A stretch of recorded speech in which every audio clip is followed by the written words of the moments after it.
বন্ধুরা, তোমাদের সাথে একটা ছোট্ট ব্লগ নিয়ে আসলাম। দেখো, গিফট কিনে নিলাম। কেকের দোকানে যাচ্ছি।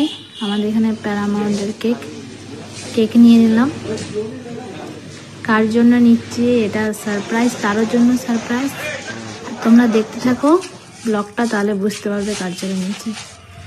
দুটো জামা কিনে নিয়েছিলাম, তারপরে ফুলের দোকানে চলে গেছিলাম। গোলাপ নিয়ে নিলাম দুটো। দেখো কত সুন্দর করে সাজাচ্ছে এই ভাইটা।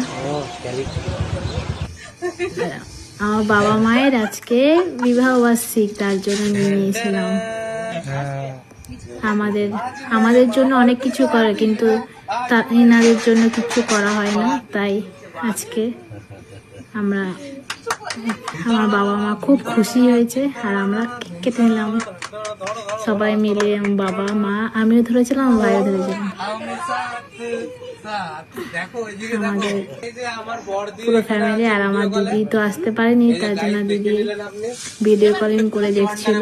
ওর মনটা একটু খারাপ ছিল। তারপর বাবা আর মাকে গিফট দিয়ে দিলাম।